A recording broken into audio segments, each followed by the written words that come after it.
Mensagem do céu. Necessário. O aconselhamento de hoje se deve devido a muitas pessoas que estão entrando em contato comigo para me perguntar se morar junto é pecado, como é que é isso, porque a lei permite, não é, queridos? A lei permite tanta coisa, então vou dizer que também é justo o casamento homossexual porque a lei permite, não é?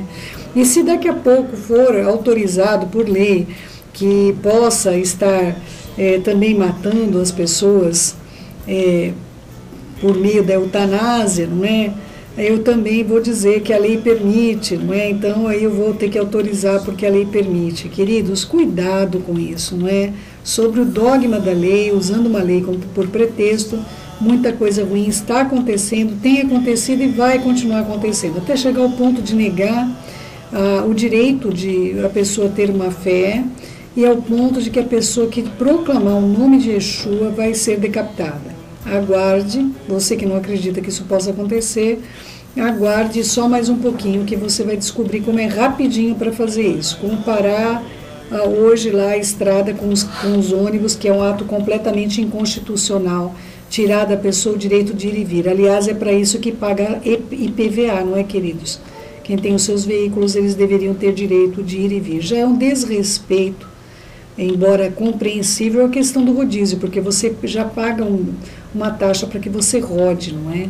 Então já é uma coisa completamente absurda as coisas que nós aceitamos, embora é absolutamente compreensível pela quantidade de veículos que existem.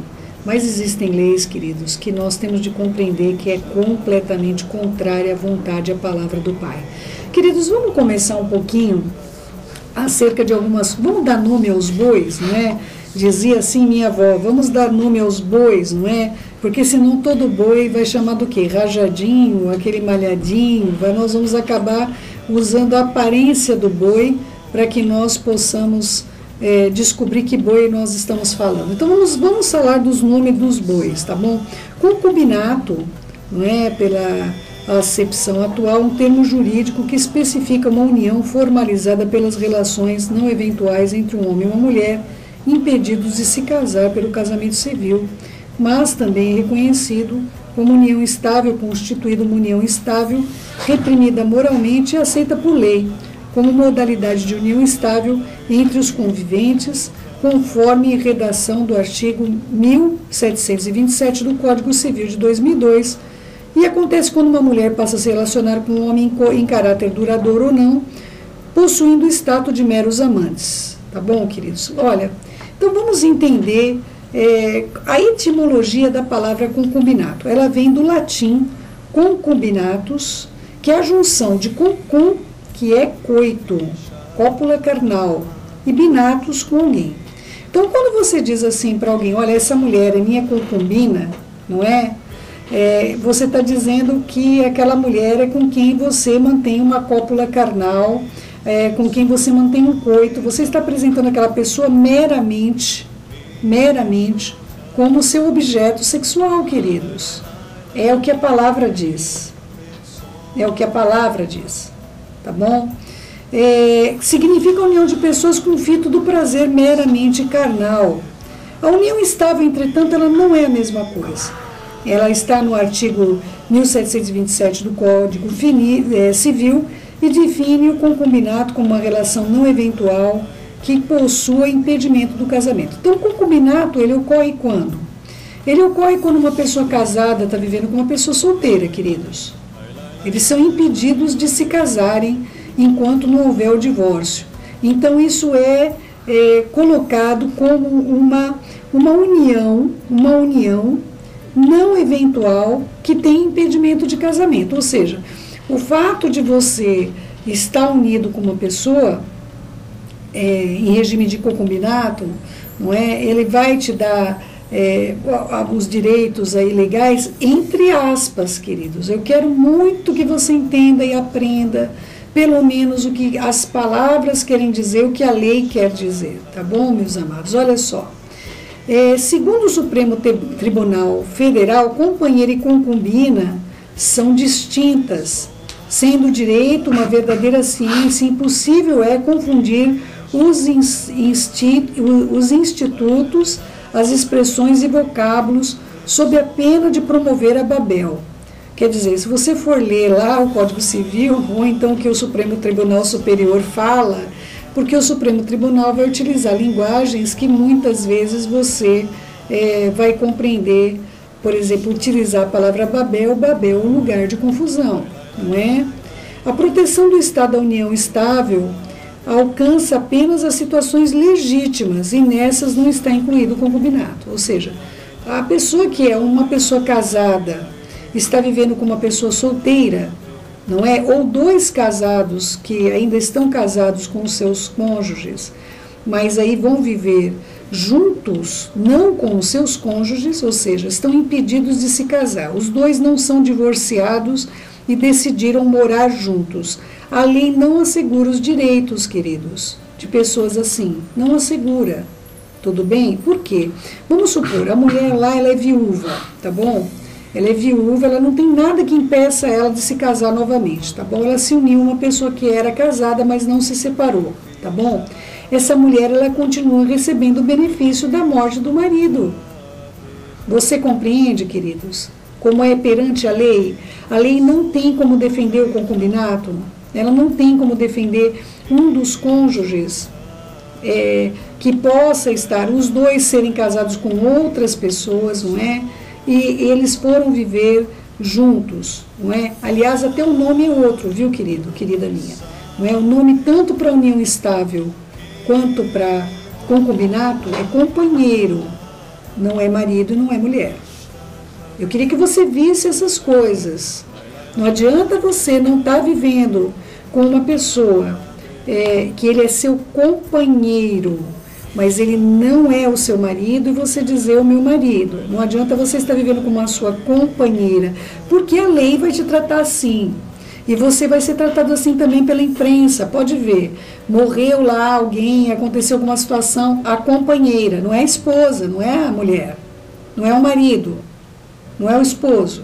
O nome é companheiro e companheira. O que é companheiro, querido meu, querida minha? Pelo amor do Pai, será que vocês não sabem o que é ser companheiro?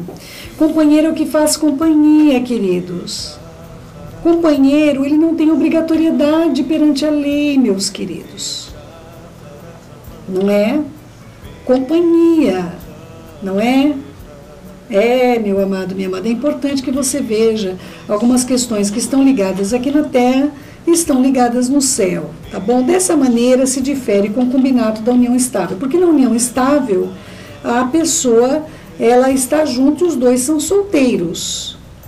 Toda vez que um dos cônjuges é casado, ou no caso, um dos companheiros, não é casado, vai ser tratado dessa maneira, não de modo algum vai poder ser assumido como união estável, e sim como concubinato, tá bom? O concubinato não é garantido por lei. Pois no primeiro, um dos membros deverá possuir outro relacionamento, configurando uma traição explícita, ou seja, a pessoa não se desvinculou do casamento anterior e ela passa a conviver ou querer ter um relacionamento com outra pessoa. Queridos, isso é gravíssimo. Eu vejo aí pessoas que começam relacionamento sem divorciar, pessoas que estão dentro das comunidades, que dizem aí, enfim, terem uma fé viva no Senhor, e não se desvinculam, não tem o divórcio para iniciar um novo relacionamento e já começa a querer namorar e querer constituir uma nova família quando não está livre. Não está livre por lei, não é? Então a gente tem que tomar muito cuidado com esse tipo de coisa. Por isso existe um prazo importante de ser guardado até o divórcio ocorrer, para que a pessoa tenha uma estabilidade espiritual, emocional para lidar com um novo relacionamento, não é?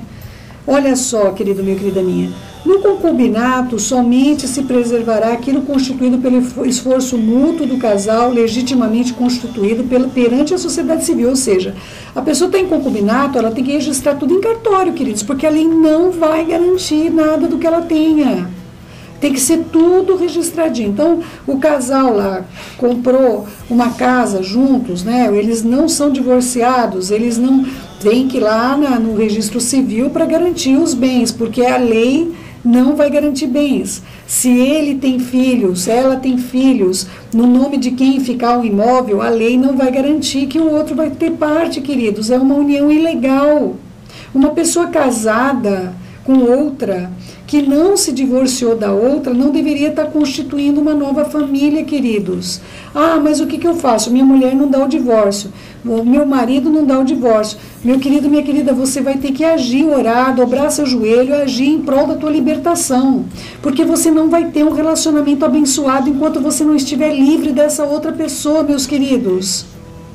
Não passe a carroça na frente dos bois. Eu vejo aqui inúmeras pessoas que se uniram novamente, acharam que agora sim, céu, agora vai, mas o vai nunca não vai, nunca vai, viu, queridos?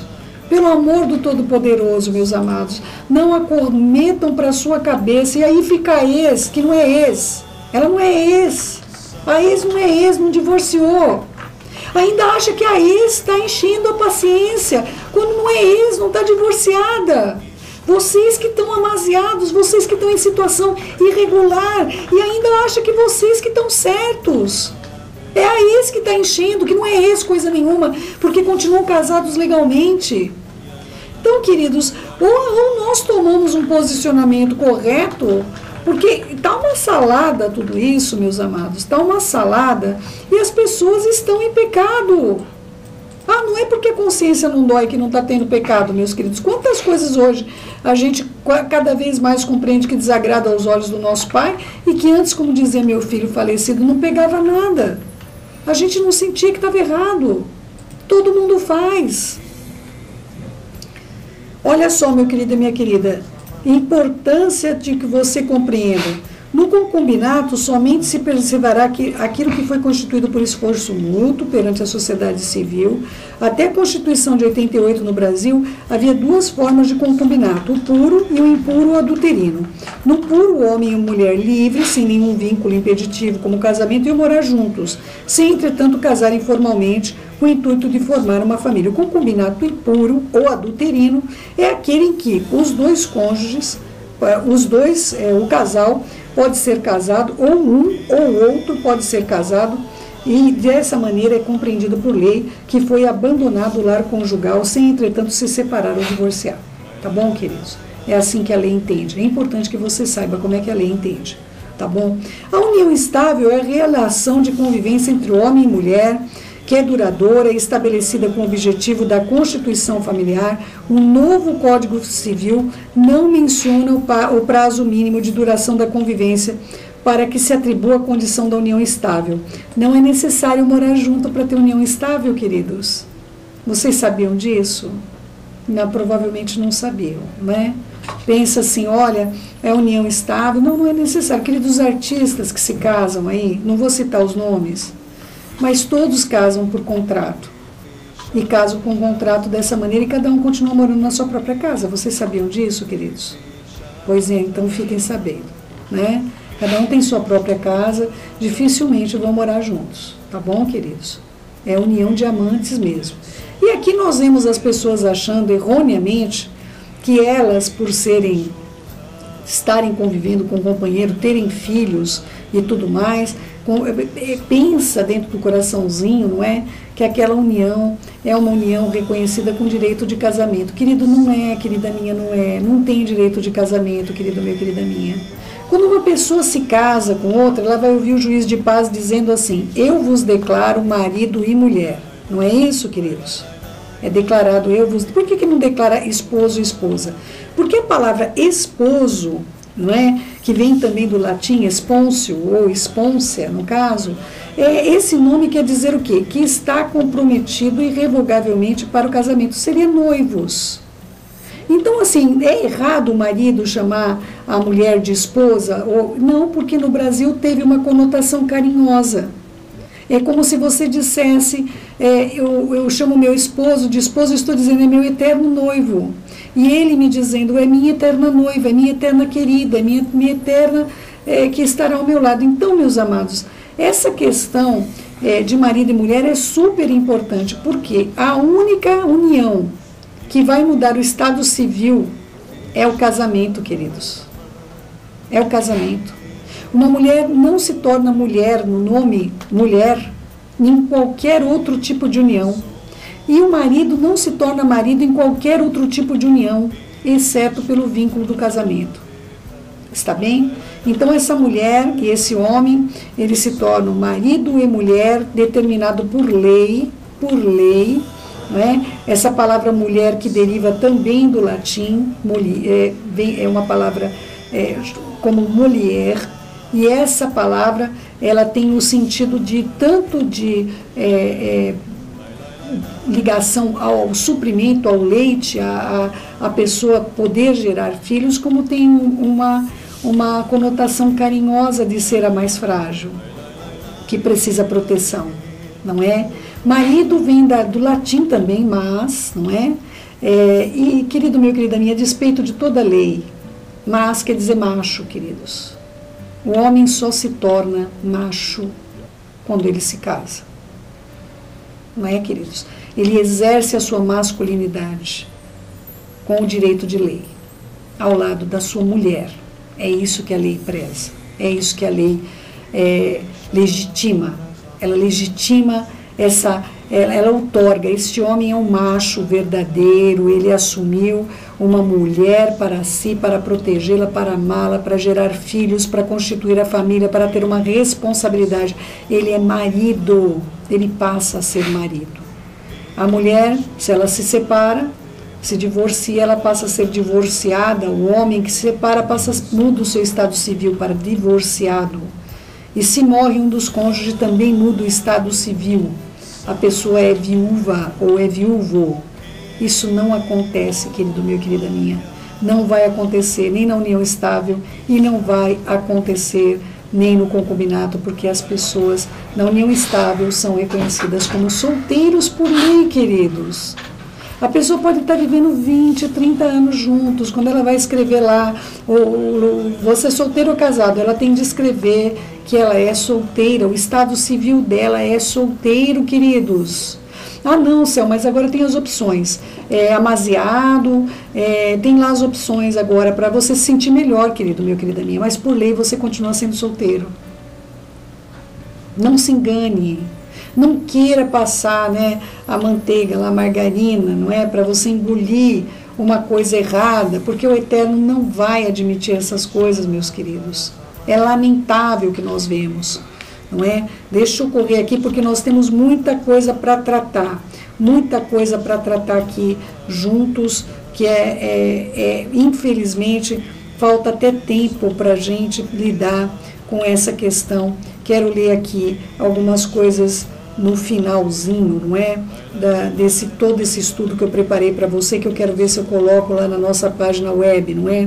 O estado civil de casado é adquirido apenas após o casamento civil. Se o casal está numa relação de união estável, eles terão o estado civil de solteiros. Já para os que se unem em casamento são casados, e se a união não der certo e optarem pela separação, serão considerados separados, e se decidirem pelo divórcio, serão divorciados. No caso da morte de um dos cônjuges, serão viúvos. Você não pode atribuir um estatuto civil a uma relação que não tem uma formalidade. A pessoa somente muda o seu estado civil quando há um evento público, como o nascimento de uma criança é um evento público, e a lei exige a celebração oficial. Assim, a lei não prevê diferença de tratamento entre filhos legítimos e filhos ilegítimos, uma vez que ambos necessitam passar pela formalização de registros legais. Você já tinha pensado nisso, querido meu, querida minha? Não é? Você muitas vezes não dá o seu nome para essa mulher com quem você vive, mas você tem que registrar o filho dela, legalmente, mostrando a tua insanidade? Então deixa o filho também sem registro. Você não deveria pensar do igual modo, já que não pega nada não? Não pega nada não é assim que se pensa? Não é? Como que uma criança vai ter um direito civil, mas esse direito civil você nega a essa mulher que você convive com ela, e você acha que aos olhos do pai as coisas vão ser tudo bem? Como 2 e 2 são 5, é isso? Não é? Olha só. No caso da necessidade de comprovação de paternidade, existem testes genéticos que capacitam a constatação, uma vez que a maternidade se torna evidente, exceto nos mais difíceis casos de discussão jurídica, no que tange a gestão da barriga de aluguel, ou de casos mais complexos ainda, onde a avó gera o próprio neto por meio de inseminação artificial. Então, vocês procurem saber um caso aí de setembro de 2010, onde Eunice Martins, de 59 anos, dona de casa, ela teve a neta da filha Thalita e do marido dessa filha, Guido, né? Pegou então o óvulo inseminado, fertilizado, e inseminou nessa avó que já não tinha mais nem regras menstruais e tudo mais, e ela gerou, e aí aconteceu em setembro de 2010 o nascimento da neta, não é? A avó gerou a própria neta. Não, geneticamente não era filha dela, é filha da filha. Geneticamente foi utilizado o óvulo da filha. Olha a confusão que esse mundo está fazendo com o sêmen do genro. Tá bom, meus queridos? Então, olha só. As escrituras, elas tratam acerca de concubinato, queridos. Vamos ler um pouquinho? Gênesis 22, 20. Passadas essas coisas, foi dada notícia a Abrão. Nesses termos, Milca também tem dado à luz a filhos a Naor, teu irmão. Luz, o primogênito, Buz, seu irmão. Quemeu, pai de Arã. Quezedê, Azô, Pildas, Gildilafe e Betuel. Betuel gerou Rebeca, e esses 8 deu à luz Milca e Naor, irmãos de Abraão. Irmão de Abraão. Sua concubina, cujo nome era Reumá, deu-lhe à luz também as filhos, Teba, Gaã, Taaz e Maca. Então esse é o primeiro momento que aparece concubinato nas escrituras, e se atribui ao irmão de Abraão, não é? Ao irmão do pai Abraão, do pai da fé, nosso querido Avraham Avino, e atribui-se a esse irmão que ele tinha uma concubina.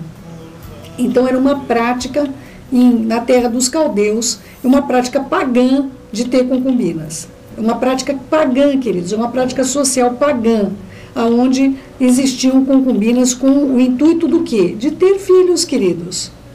Qual era o intuito de ter uma concubina? Ter filhos, queridos. Vamos lá?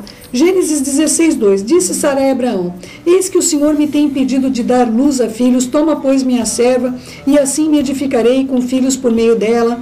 Gênesis 16, 5. Disse Sarai a Abraão, né? Olha a visão que Abraão tinha dessa serva, né? Abrão: seja sobre ti a afronta que faz a mim, minha serva que eu te dei para possuíres, ela, porém, vendo que concebeu, está me desprezando. Julgue o Senhor entre mim e ti. Respondeu Abrão a Sarai: a serva é tua, está nas tuas mãos, procede com ela como você melhor parecer. E assim Sarai humilhou e ela fugiu da presença dela. Queridos, esse período lamentável, sem lei, não tinha lei, o Eterno não tinha trazido as leis, como ele queria ser servido, como deveriam ser as coisas aqui na terra dos viventes, e fica claro que Abrão não tinha nenhum vínculo emocional com a vida da egípcia Agar, queridos. Não tinha. Ele não desenvolveu nenhum laço afetivo em relação a essa vida. Vamos tratar de outras pessoas ainda antes da lei? Olha só. Gênesis 25, 6, inclusive ele trata com diferença os filhos, não é? Porém, os filhos da concubina que tinha, deu eles presente a Abraão, não é? E ainda em vida os separou do seu filho Isaque, enviando-os para a terra oriental. Ou seja, ele tratou com diferença os filhos da concubina do filho da esposa, tá bom? Gênesis 33, respondeu ela, aqui no caso, a Raquel: eis aqui Bila, minha serva, coabita com ela para que dê à luz e traga filhos ao meu colo por meio dela. De novo, o concubinato é visto com a interação e com a intenção única de gerar filhos. Gênesis 39, vendo Lia que ela mesma cessara de conceber, tomou também a Zilpa, sua serva, e deu a Jacó por mulher.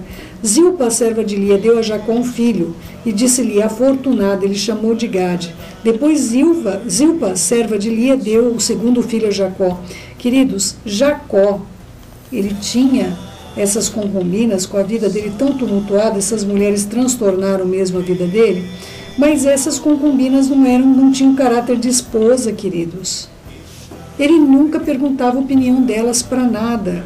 Gênesis 31, 3. E disse o Senhor a Jacó: torna a terra dos seus pais e a tua parentela, e eu serei contigo.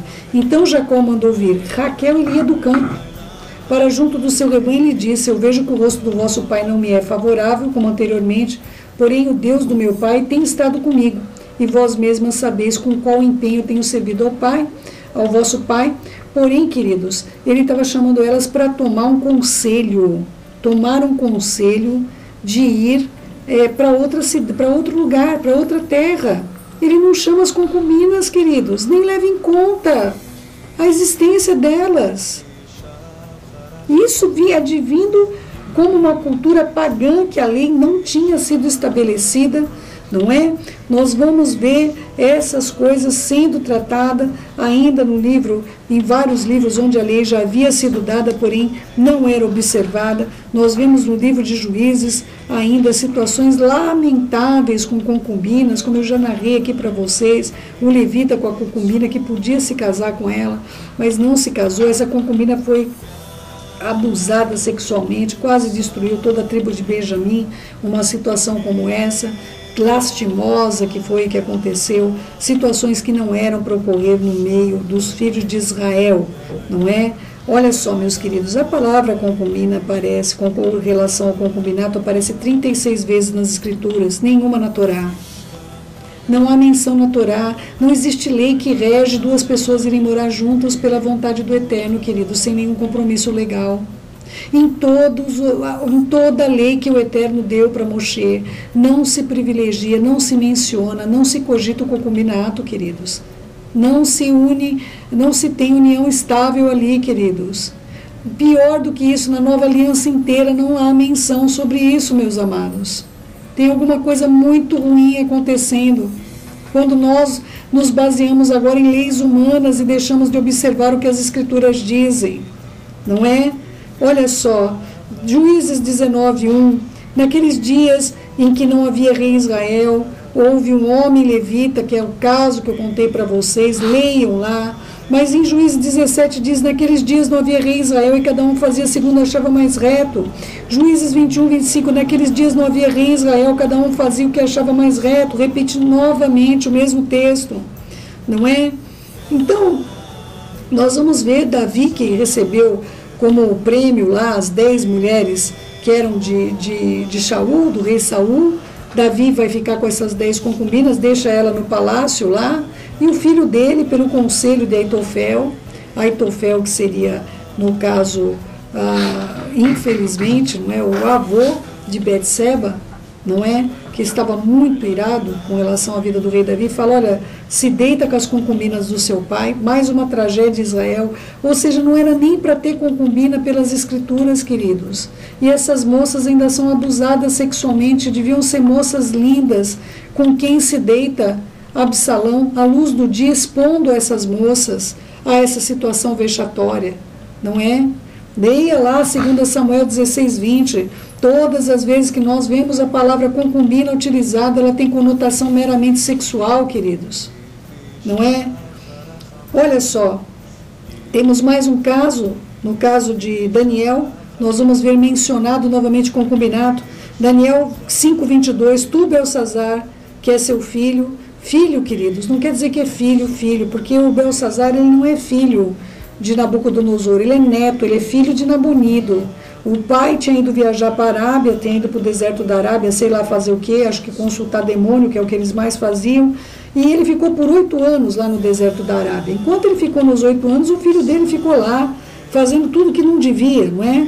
E aí Daniel diz, inspirado pela Ruach, não é, pelo Espírito Santo de Deus, Belsazar diz, tu que és seu filho, não humilhaste o teu coração, ainda que sabias tudo isso, e te levantaste contra o Senhor dos céus, pois foram trazidos os utensílios da casa dele perante ti, tu, teus grandes, tuas mulheres, tuas concubinas, bebeste vinho neles, e além disso desse louvores a deuses de prata, ouro, bronze, de ferro, de madeira e pedra, que não veem, não ouvem, nem sabem, mas Deus cuja mão está a tua vida e todos os teus caminhos a ele não glorificaste. Então, queridos, nós vamos ver reis pagãos, reis que não têm nenhuma parte com o Eterno, tendo concubinas, não é? Nós vamos ver reis também, como infelizmente Salomão, Shelomo, fazendo vínculos com muitas princesas e também com muitas concubinas. Olha só, 1 Reis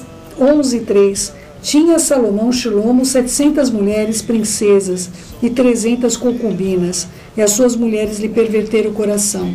Queridos, não há coisa positiva na Torá, não há coisa positiva, queridos, na lei, olha, na lei está escrito sobre divórcio, está falado sobre casamento, está tratado acerca de coisas tão legítimas dentro das escrituras, mas não se fala de amaziar, não se fala de união estável, não se trata legalmente.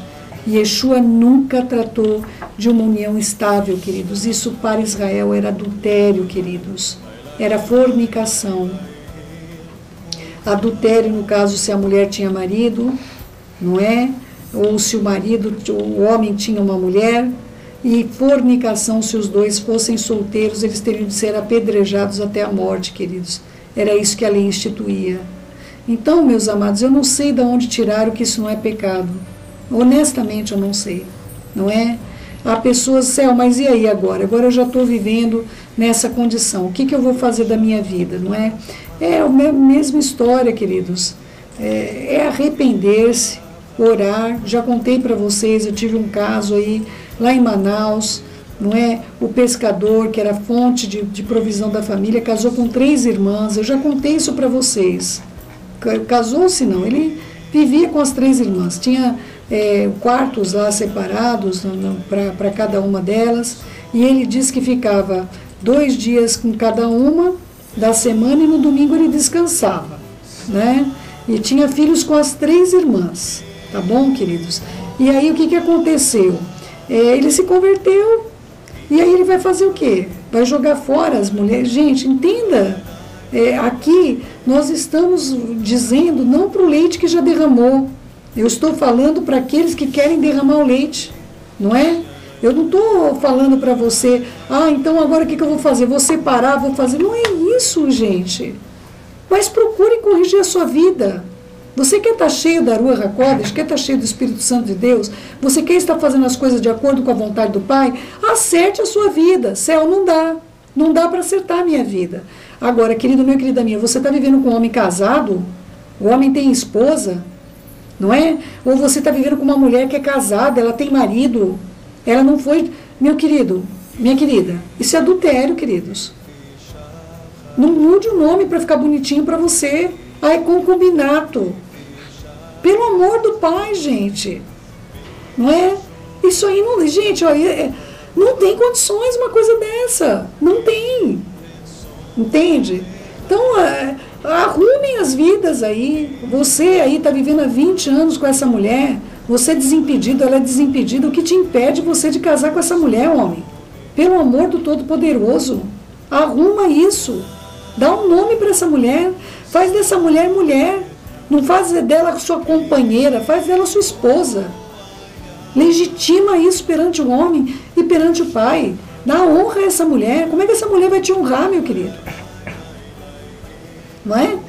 Então, queridos, dá para arrumar? Vamos arrumar. É que nem o pescador. Você acha que eu vou chegar para o pescador e falar, agora você escolhe uma, vamos jogar aqui o sorteio, né? Mega Sena, né? E agora a gente escolhe qual da... Gente, por favor, queridos, não é? Nós temos de ter racionalidade para compreender que a vida é maior do que o preceito. Imagina esse homem deixar de sustentar os filhos, não é, que tem com cada uma daquelas mulheres. Não tem como arrumar aquela tragédia, querido. Só o Eterno agora vai poder arrumar aquilo ali, não é? Então, assim, você está numa condição de arrumar e não faz, aí, meu amado, minha amada, evidentemente que coisas boas não advêm de desobediência. Você está impedido de corrigir isso? Vamos orar. Vamos orar para que a correção ocorra. Vamos orar juntos. Vamos buscar a face do Todo-Poderoso. Porque o Eterno tem prazer que você não seja acusado diante dele por Satã, pelo Satanás. Eu fui clara, queridos. Ficou difícil, não é? Não ficou difícil. Tenho certeza que agora você vai pensar melhor, você vai compreender que cada criança, a lei não permite que ela viva sem que ela tenha um registro legal. Então, por que nós devemos pensar diferente sobre o casamento, queridos? Por favor, medite nessas questões. Porque quem sabe o que é fazer o correto, sabe fazer o bem e não faz, nisso peca. Nisso peca.